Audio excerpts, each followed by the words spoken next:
Hey, how you doing, boys and girls? I am USMC Doc14 from Pirate4x4.com, JKOwners.com, doing a follow-up video on the Mosin nagant golf ball launcher to answer a bunch of the questions that you guys have sent me. First question is it real? Yes, it is real, okay?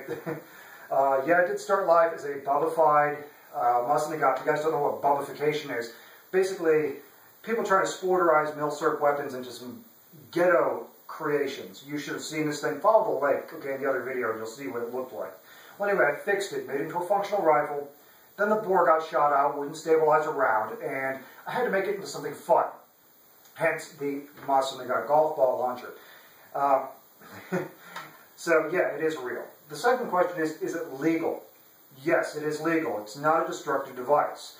Although the outside diameter of golf ball, about 1.68, 1.7 inches, is greater than the half an inch classified for a destructive device, it is not the projectile in the sense of projectile. It's not shot for lethality or as a weapon.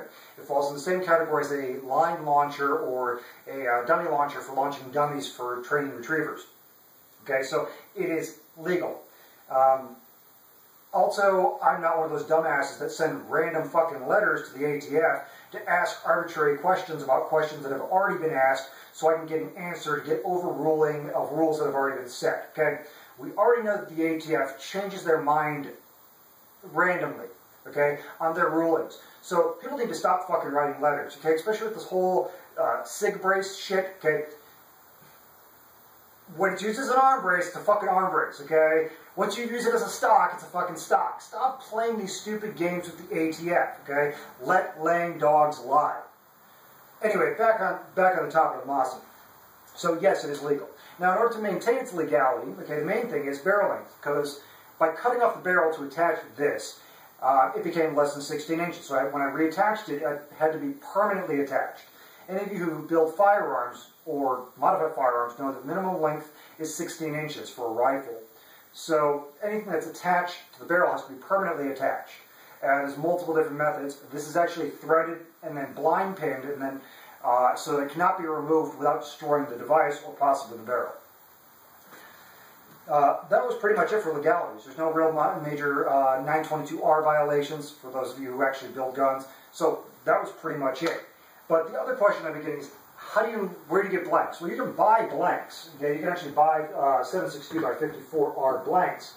But I've been making mine. Okay, basically what I do is I go and take a regular 7.62 by 54R round and a kinetic bullet puller, which is this. It looks like a hammer. Anybody who does reloading should have one of these. Actually, anybody who goes and has guns really should buy one of these. If you end up with a bad batch of ammo, you can check to see if they're actually loaded or not. Anyway, you go and you take the appropriate size mandrel and you slip it over the 54R, you slide it in place, you lock it down. 54R, the crip is usually not that bad. It takes a couple of good whacks to get it out. Yep, okay. And you can hear it rattling around in there. Then you go and you take the round out.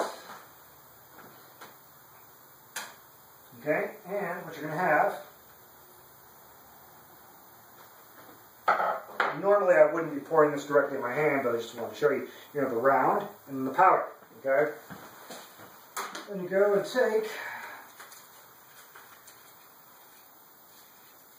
this is why I don't normally dump it in my hands. This is awkward as hell to do with one hand. Okay? Then you go and take a small funnel or a piece of paper and you put your powder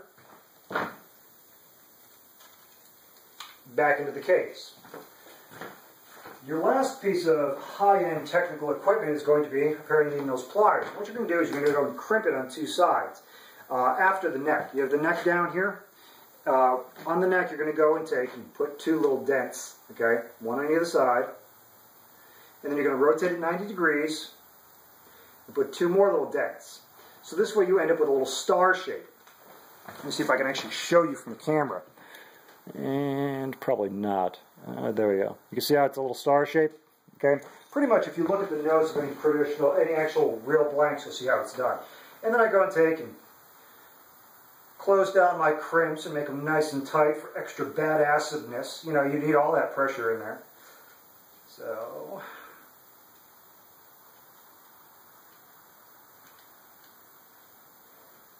And ta-da, we have a blank. Now, the question of how powerful. Okay, might as well, see what the hell this thing can do to an inanimate object. First things first, okay, is once you put your round in, the blank, it is now considered a live weapon. So don't go and load your golf ball after you put the round in. Put the round in, put the golf ball in, then put the blank in. Now, our target today is going to be the Tidy Cat trusty 5-gallon bucket full of water. Now let me see if I can zoom in, so you can get a nice view of this. Oh, back a little bit. There we go. Let me click on the lights so that get nice illumination. There we go. Now, safety first, kids. Safety glasses. Hearing protection.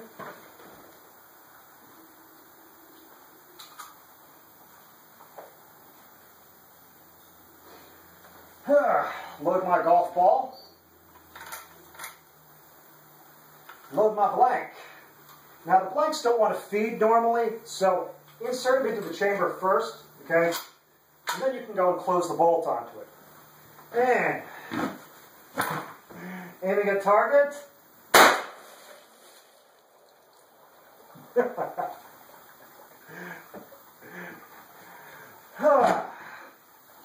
So,